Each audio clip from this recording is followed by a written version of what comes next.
Halo Om Bula Lovers, saya lagi ada di IKN, Ibu Kota Koruptor Nepotisme. Di sini kita lihat pembangunannya IKN, Ibu Kota Koruptor dan Nepotisme. Berhubung di sini tidak ada air dan susah sekali untuk mandi dan tentunya untuk cebok, maka pipa-pipa ini sudah didatangkan dari Jakarta. Pipa-pipa akan dipasang ya sepanjang sini ya, dan nanti itu akan masuk. Di sana akan ada hotel, di situ akan ada rumah-rumah, dan kalian akan mungkin ya tinggal di sini aja.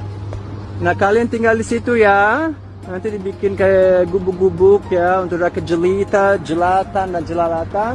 Tapi kalau pejabat ya di sana itu gunung sudah dikeruk, dipotong separuh ya. Ini untuk khusus pejabat di sana. Inilah keadaan. Saya reporter langsung dari Eropa, dari Italiano, negara Italiano, melaporkan dari pembangunan. Saya langsung terbang ke ibu kota koruptor nepotisme. Dan ini adalah singkatan dari kota yang sedang dibangun, dan 2 bulan lagi ini akan bim salabim jadi semuanya. Bulan Agustus jadi semuanya. Ya, kita berdoa ya supaya ada mungkin dukun atau maerat yang bisa berdoa, dan akan ada magic supaya bim salabim jadi seketika. Ya, Mbak Puan kan sudah menyampaikan bahwa Pak Anies menarik. Ya, komunikasi mengingat pasangan calon itu kan diusung oleh partai politik atau gabungan partai politik. Komunikasi dengan PKB juga sedang dilakukan. Ada Pak Said Abdullah, ada Pak Ahmad Basarah yang kemudian secara intens membangun komunikasi. Tidak hanya buat Jakarta tetapi juga beberapa wilayah-wilayah yang lain. PD Perjuangan sudah bergerak cepat, kami sudah mengeluarkan 70 lebih surat tugas, bahkan persiapan untuk pemenangan pilkada sudah dilakukan dengan baik. Pilkada agar menjadi suatu koreksi atas praktek-praktek pemilu yang penuh kecurangan pada pemilu presiden. Jadi begini, jadi mengapa dulu saya sebagai ketua MPR itu melucuti kekuasaannya sebagai lembaga tertinggi yang memilih presiden ya, dan wakil presiden itu karena perhitungan kami dulu, perhitungannya agak naif. Sekarang saya minta maaf. Jadi dulu itu kita mengatakan kalau dipilih langsung one man one vote ya, mana mungkin ada orang mau menyobot 120 juta pemilih, mungkin perlu puluhan ratusan triliun, kan mungkin. Nah itu loh ya, itu luar biasa juga ya. Nah, jadi sekarang kalau mau dikembalikan dipilih MPR, mengapa tidak? Ya, karena orangnya kan berpikir, ya, punya pertimbangan. Tapi kalau rakyat pada umumnya itu biasanya, ya, di Amerika itu ada namanya demokrasi jadi dolarokrasi. Ya. Kita itu demokrasi jadi rupiah koperasi, rupiah besek semua kemudian. Jadi itu sajalah ya, mudah-mudahan kita doakan semua sampai sekarang ini bisa menaikkan tugasnya dan jadi lembaga tertinggi lagi ya. Karena kalau tidak itu nanti yang memang kurang. Sehubungan dengan adanya perilaku kader partai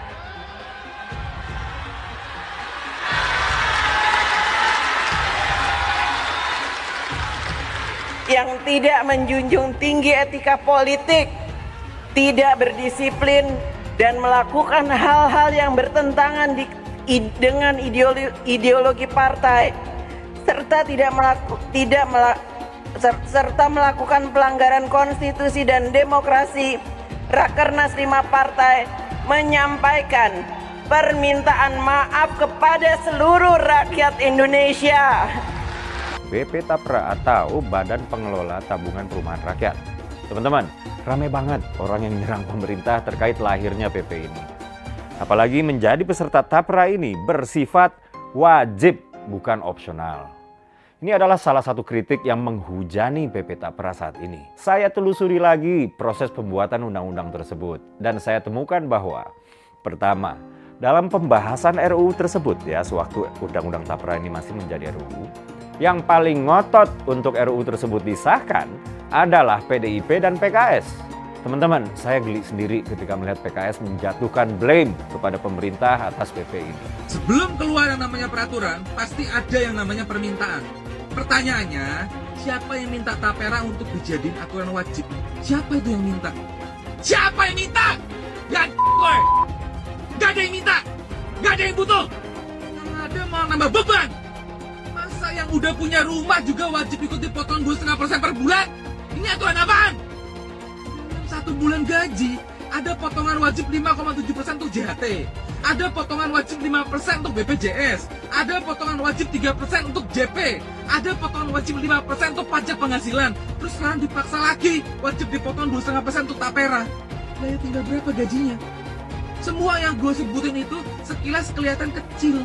Tapi kalau digabungin itu banyak. Saya Adin Jauharudin, Ketua Umum, Pimpinan Pusat Gerakan Pemuda Ansor, sekaligus Panglima Tertinggi Banser, menyatakan sampai kapanpun Bapak Jokowi adalah keluarga besar kami.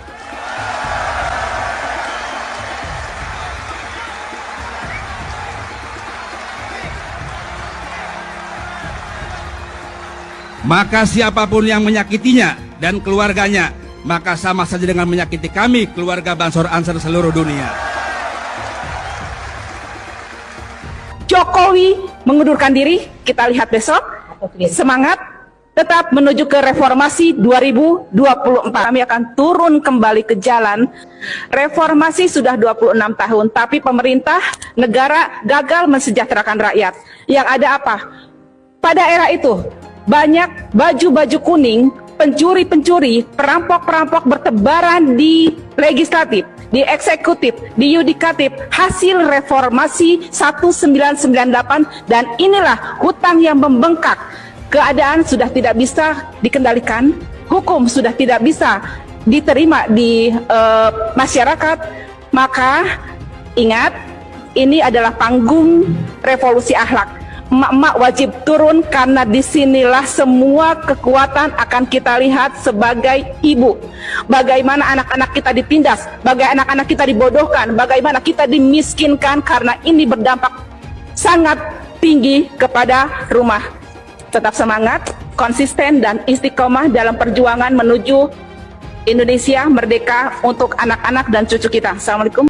Yang kedua latarnya adalah kita ketahui bahwa parpol pasca pilpres ini, alih-alih yang kalah mengambil peran oposisi, itu rata-rata justru merapat. Nah, kami atau kita semua tentu khawatir. Kira-kira yang mau membelain kita nanti siapa? Kalau semua partai yang tadinya menjadi pesaing dalam pilpres justru menjadi mitra koalisi Prabowo. Contoh PKB dan Nasdem yang sudah gelar karpet untuk Prabowo. PKS pun rencana gelar karpet, tapi Prabowo tidak dapat waktu itu. Artinya kita bisa melihat bahwa rakyat ini bisa menjadi yatim, tidak punya wali, tidak ada yang melindungi, tidak ada yang memikirkan urusannya. Nah, karena itu kita butuh penyampaian dari semua tokoh-tokoh nanti ya, dalam rangka untuk itu, bahwa kita harus memikirkan urusan rakyat ini bareng-bareng, sehingga kita tidak akan menjadi korban. Dan tetap ya kewajiban kita amar ma'ruf nahi munkar. Nanti Bang Egy juga bisa menegaskan bahwa pasca pilpres kita tidak boleh berhenti meneriakkan narasi perubahan dengan bentuk amar ma'ruf nahi munkar, karena memang tujuan kita berjuang atau melakukan perubahan itu bukan hanya untuk bela atau mendukung capres tertentu ya. Kalau begitu kan ya udah selesai, berarti nggak perlu lagi kita bersuara begitu. Jadi itu latarnya. Dan yang paling penting bahwa di dalam nanti pernyataan juga sudah kami singgung bahwa siapapun rejim yang memimpin negeri ini, corak kepemimpinannya yang sekuler ya, yang coraknya kapitalis, itu pasti akan menyengsarakan rakyat.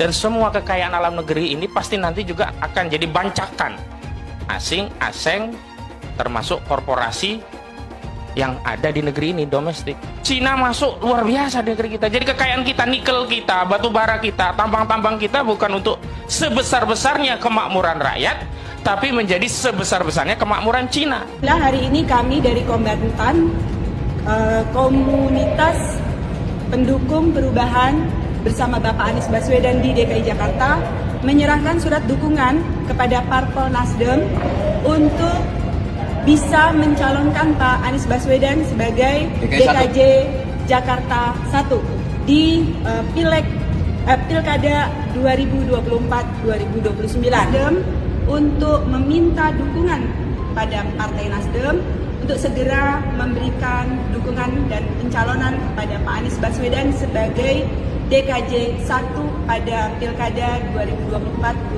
2024-2029 di Jakarta. Kami warga Jakarta sudah merasakan selama 5 tahun kinerja Pak Anies di Jakarta kemarin, merasakan bagaimana kesejahteraan kami terangkat sebagai warga Jakarta dengan berbagai legasi yang ditinggalkan oleh Pak Anies dan berbagai prestasi yang sudah beliau torehkan untuk ibu kota Indonesia ini. Insya Allah bersama Pak Anies, Jakarta kembali mendunia, warganya kembali berbahagia. Karenanya kami warga Jakarta memanggil kembali Pak Anies Baswedan untuk siap bersedia dicalonkan kembali di DKI Jakarta. Dan kami berharap kepada Partai Nasdem untuk segera memberikan dukungannya kepada Pak Anies Baswedan. Insya Allah dengan orang baik, hidup kita semua di Jakarta akan sejahtera. Amin. Anies Baswedan, Gubernur. Anies Baswedan, Gubernur. Anies Baswedan, Gubernur. Anies Baswedan, menang. Assalamualaikum warahmatullahi wabarakatuh. Kami pengurus dan anggota Forum Komunitas Ustadzah DKI Jakarta memohon kepada Pak Anies Baswedan untuk kembali menjadi gubernur dan memimpin Jakarta. Takbir! Takbir! Takbir! Allahu Akbar! Ini wacana yang menarik. Mungkin kalian akan suka dengan usulan ini. Usulannya, bagaimana kalau Pak Basuki Cahayapurnama, bagaimana kalau Pak Ahok maju atau dimajukan di ajang Pilgub Jakarta nanti? Nah, menarik kan? Gimana? Setuju? Menolak? Atau masih ragu? Atau malah harap-harap cemas? Pertanyaan kita sekarang ini, apakah mungkin PDI Perjuangan memajukan lagi Pak Ahok di Pilkada Jakarta nanti? Apakah mungkin? Jawabannya, kenapa tidak? Bayangkan saja, seandainya Pak Anies Baswedan maju lagi di Pilgub DKI, maka bakal sangat-sangat sulit bagi siapapun buat mengalahkannya. Sangat sulit bagi siapapun buat mengalahkannya. Dengan tingkat dukungan setinggi itu, Pak Anies sangat mungkin menang telak di Pilgub Jakarta yang kali ini cuma akan berlangsung 1 putaran. Buat menghadapi Pak Anies di Jakarta, cuma Pak Ahok yang punya popularitas dan dukungan publik yang memadai. Adinda Anies, faktanya dicurangin kayak gini, mau berteman juga sama pencurang. Ya nggak bener, kan udah diperingatin surat 6 tadi ya 70. Ya, karena setelah diumumkan ya oleh juga MK malah kasih ucapan selamat.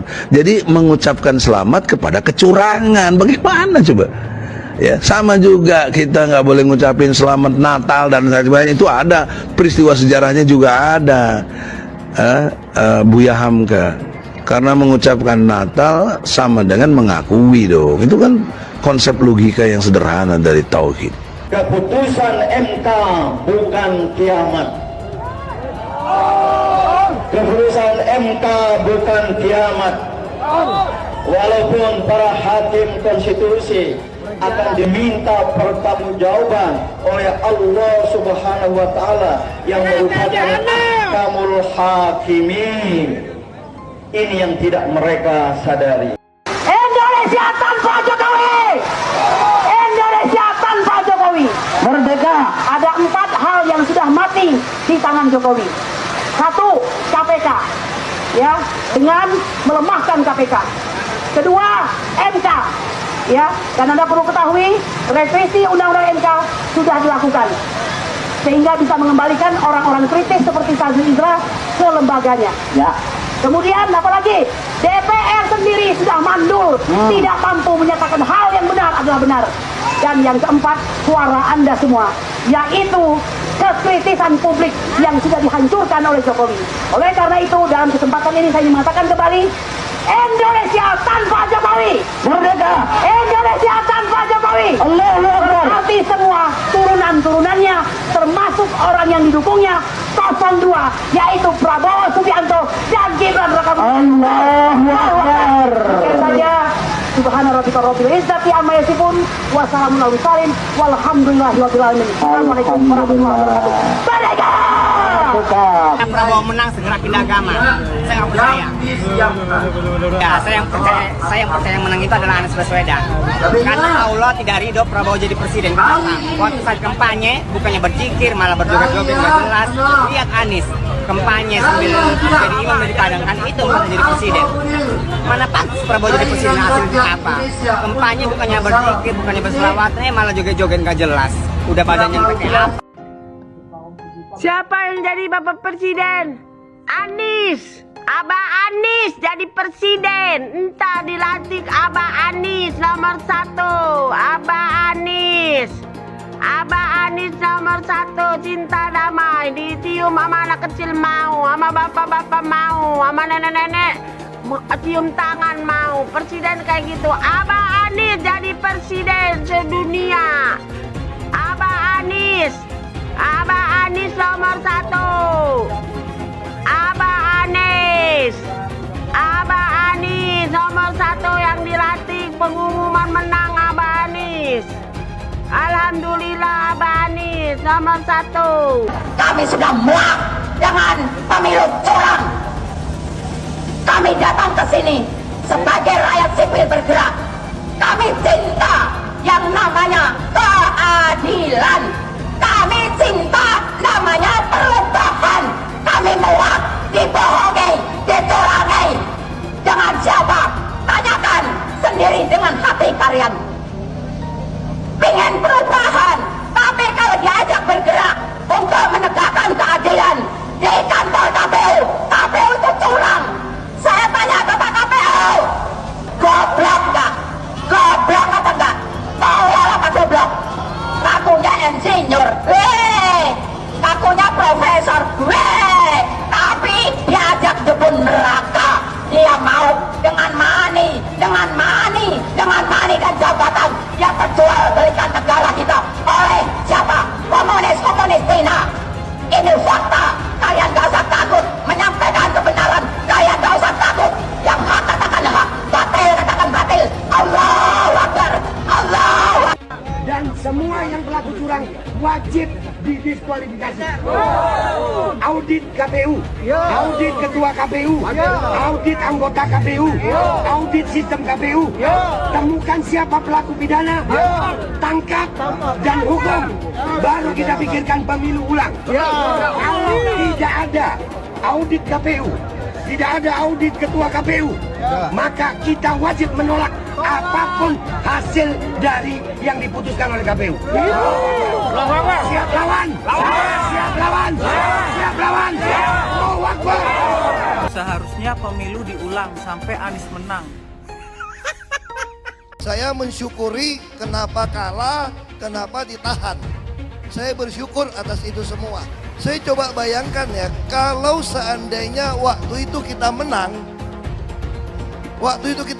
gitu ya, hari ini belum tentu kita bisa nikmati seperti ini. Kita bersyukur 5 tahun Tuhan izinkan kasih ke orang yang pintar ngomong untuk kerja. Coba kalau kita bayangkan gitu ya, kalau kemarin saya masih jadi gubernur, ini saya udah turun ini. Tapi yang pintar ngomong itu dikira orang hebat kan? Ini lebih berbahaya tahun 2024, langsung ketahuan karakternya. Langsung ketahuan itu. Di saya juga ada kutipan Pak di kamar saya Pak. Tulisannya, Jakarta telah mengambil keputusan yang fatal. Jangan hanya konsentrasi pada pembangunan benda-benda mati yang indah difoto dan bisa ditunjukkan dalam 5 tahun hasilnya. Kalau kita mau menilai sebuah janji, maka lihat janjinya atau lihat kenyataannya. Dulu janjinya apa ya? Dan ini Aneh, betul-betul aneh. Ini bukan kampanye, tapi saya sampaikan di sini. Di satu sisi menyiapkan jalur-jalur air untuk dikirim ke laut, di sisi lain di lautnya dipasang dengan pulau reklamasi, tinggal tunggu waktu jadi rob air malin. Dan ini melawan sunnatullah. Kenapa? Air itu turun dari langit ke bumi, bukan ke laut. Harusnya dimasukkan ke dalam bumi, masukkan tanah. Di seluruh dunia air jatuh itu dimasukkan ke tanah, bukan dialirkan pakai gorong-gorong raksasa ke laut. Jakarta telah mengambil keputusan yang fatal. Bukan banjir, itu memang parkir air. Bukan banjir, itu memang parkir air. Masyarakat berkeliling dengan membawa toa untuk memberitahu semuanya, termasuk sirine. KAI-BON 82 miliar. Apa alat transportasi yang dimiliki oleh hampir setiap orang? Alat transportasi yang dimiliki semua orang adalah kaki. Kalau seandainya orang Jakarta percaya Pak Anies jadi gubernur pun, saya berani jamin kok dia akan lakukan normalisasi yang sama seperti saya lakukan kok. Gak usah bohong lah. Ketika air sampai di muara, maka siap untuk dipompa ke laut. Pancasila Soekarno, ketuhanan ada di pantai. Anak Tuhan dari mana? Kalau Yesus anak Tuhan, bidangnya siapa?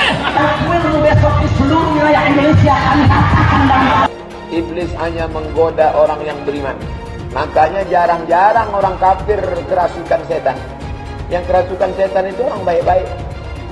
Jarang, saya belum pernah nengok Cina kerasukan setan. Pernah tak Ahok itu kerasukan setan? Enggak, setannya juga. Karena sesama setan dilarang saling menggoda. Karena di salib itu ada jin kafir. Karena di salib itu ada jin kafir. Karena di salib itu ada jin kafir. Haleluya. Kepalanya ke kiri apa ke kanan? Kepalanya ke kiri apa ke kanan? Tetap percaya salib itu lambang mulia, bukan jin. Kok ketawa? Aku nggak nyindir siapa-siapa loh. Hai teman-teman, tahun ini adalah tahun yang bagus untuk trading di market kripto, terutama Bitcoin dan kripto lainnya. Teman-teman bisa gunakan kesempatan ini untuk mencari cuan dengan trading di market kripto. Untuk trading, teman-teman cukup registrasi dengan menggunakan link di kolom deskripsi, lalu deposit, tentukan apa yang ingin kalian tradingkan, lalu tekan tombol buy. Sesimpel itu. Untuk minimal deposit, cuma Rp400.000 saja. Kita tidak dikenakan fee sama sekali. Saat ini lagi ada promo spesial. Welcome bonus buat kamu yang register dan deposit. Teman-teman akan dapatkan 100% dari jumlah deposit pertama. Contohnya teman-teman deposit 1 juta. Maka akan menjadi 2 juta. Karena welcome bonus 100% dari jumlah depositnya. Jika ada pertanyaan, teman-teman bisa hubungi WhatsApp di kolom deskripsi. Saya juga mau mengajak teman-teman untuk bergabung di komunitas trading yang ada di kolom deskripsi. Di sana saya akan memberikan sinyal trading yang bisa teman-teman ikuti. Seperti biasa, kalau kamu suka dengan video ini, jangan lupa komen, klik like, dan subscribe. Majelis Ulama Indonesia, khususnya Komisi Fatwa, kembali memproduksi produk haram. Yang diharamkan adalah 2 hal. Satu, katanya umat Islam haram hukumnya mengucapkan selamat hari raya umat beragama lain. Itu satu.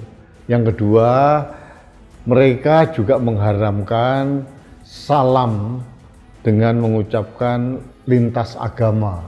Oh, ini semakin tidak karu-karuan.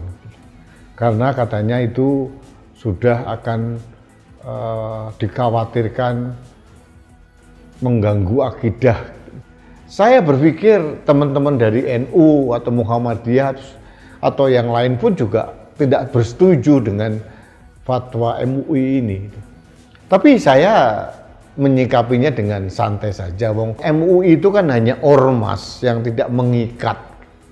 Fatwanya kalau dilanggar juga tidak ada konsekuensi apapun kepada saya. Yang jelas saya akan tetap mengucapkan selamat hari raya bagi sahabat-sahabat saya, saudara-saudara saya setanah air, sebangsa yang sedang merayakan hari raya yang diyakininya dengan sukacita, dan sudah pasti itu tidak akan mengganggu akidah saya. Saya heran dengan logika berpikir dari Komisi Fatwa MUI ini. Saya sudah puluhan tahun berkali-kali setiap tahun mengucapkan selamat Natal, selamat Hari Paskah, selamat Waisak, selamat Galungan, selamat Imlek. Akidah keislaman saya tidak berubah sama sekali. Sama juga dengan mereka mengucapkan selamat puasa, selamat Idul Fitri, selamat Idul Adha kepada kami, orang-orang Islam. Akidah mereka pun juga tidak terganggu. Jadi saya menolak ini, fatwa dari MUI ini, karena sangat tidak Indonesiawi gitu. Saya meyakini bahwa keberagaman di Indonesia ini, termasuk keberagaman agama ini, adalah keniscayaan yang suka atau tidak suka, ini harus kita terima dengan tersenyum dan bahagia. Jangan dirusak dengan berbagai analisis-analisis yang menurut saya berlebihan. Bagi saya, kesukacitaan saya mengucapkan selamat Natal, selamat Galungan, selamat Waisak, selamat Paskah, atau selamat merayakan kenaikan Yesus Kristus, atau selamat Imlek, ini adalah manifestasi dari kerukunan kita beragama. Karena saya lihat teman-teman saya yang beragama Muslim pun juga sering sekali mengucapkan selamat Natal, selamat Imlek, selamat Hari Waisak, dan sebagainya, dan sebagainya. Jadi saya agak bingung dengan Komisi Fatwa Majelis Ulama Indonesia ini. Saya tetap akan mengucapkan selamat Hari Raya bagi saudara-saudara saya yang beragama lain. Itu ketetapan saya. Dan bagi saya itu sesuatu yang biasa-biasa saja. Sama sekali saya tidak terganggu akidah saya, tidak luntur keislaman saya. Itu menurut saya. Saya tidak melihat urgensi Komisi Fatwa MUI untuk memproduksi haram lagi. Dan menurut saya ini banyak yang akan tidak mengikuti, karena kita tidak akan merusak tenun kebangsaan kita, kebinekaan kita, lalu kita seolah-olah merasa menjadi mayoritas atau yang terbanyak, begitu bisa mendikte banyak orang. Saya tidak bersetuju. Apakah tidak ada hal-hal yang lebih berprioritas yang harus dipikirkan? Sebagai contoh, MUI itu memberikan arahan untuk menghormati hak-hak kemanusiaan, misalkan. Korupsi yang merajalela, nepotisme yang rusak nggak karu-karuan, demokrasi yang hancur lebur, yang merusak keindonesiaan kita. Harusnya MUI masuk di wilayah itu,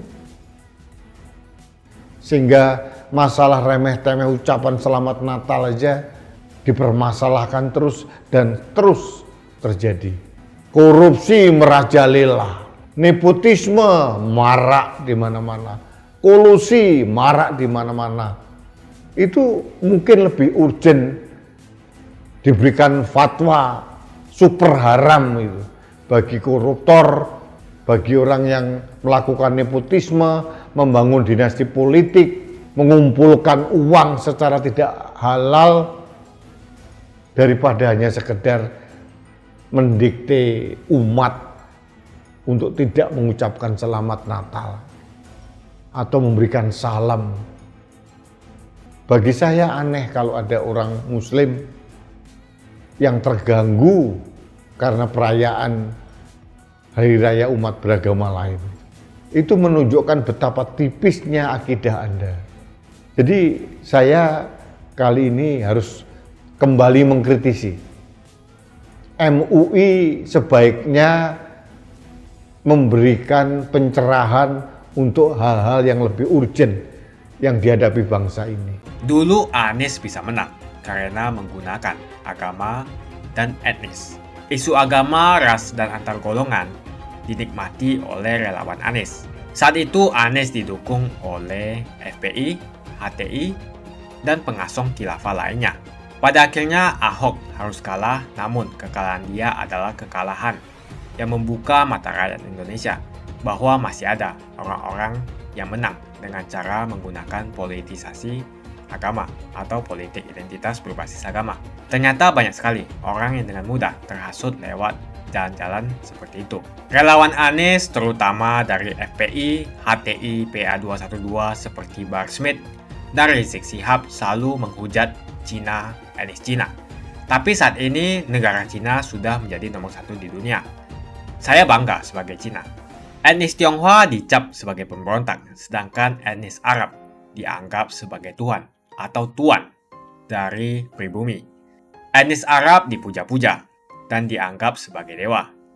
Lihat saja Rizik Syihab dan Bahar Smith dipuja-puja, padahal mereka mengujar kebencian. Pengasong khilafah seperti Rizik Syihab, Bahar Smith, dan teman-teman, mereka hanya buat gaduh di Indonesia.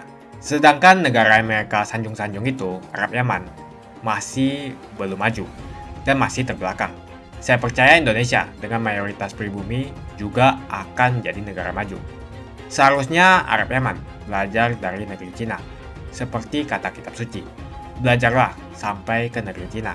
Anies dan juga pendukung Anies seperti Rizik Syihab, Bahar Smith, dan kelompok-kelompok HTI dan FPI harus belajar ke negeri Cina supaya tidak lagi melakukan kelebihan bayar. Lagi pula Anies didukung oleh khilafah dan pendukung Anies adalah ormas seperti FPI dan HTI. Apa kita mau FPI dan HTI kembali di Indonesia jika Anies memimpin? Anies juga dikenal sebagai bapak politik identitas yang menghalalkan segala cara untuk menggapai kekuasaannya, termasuk menggunakan politik identitas berbasis agama. Lihatlah di kasus Ahok tadi itu. Kita sudah bisa melihat hasil kerja Anies selama 5 tahun di Jakarta. Tidak ada satupun janji yang dipenuhi dan tidak ada kinerja yang bisa dibanggakan. Dari DP 0%, OKOC, kelebihan bayar, Formula E, banjir, sumber resapan, jalan rusak, dan gonta-ganti nama jalan. Lihatlah rekam jejak Anies selama 5 tahun. Bayangkan Indonesia ke depan jika dipimpin oleh Anies. Dan bayangkan jika Anies menang. HTI dan FPI, ormas khilafah yang dibubarkan itu, akan dikembalikan oleh Anies. Apakah kita mau Pancasila diganti menjadi khilafah? Perkataan Ahok sudah terbukti dan Jakarta sudah menjadi korban. Jangan biarkan Indonesia menjadi korban kibulan Anies Baswedan. Umat minoritas, terutama kaum Tionghoa, tidak akan memilih Anies Baswedan. Saya yakin karma Ahok mengejar Anies Baswedan. Dulu Anies memainkan politik identitas kepada Ahok. Sekarang Anies dipertanyakan kepribumiannya karena dia teriaman. Itu saja opini saya hari ini. Tuliskan opini kalian tentang Anies Baswedan.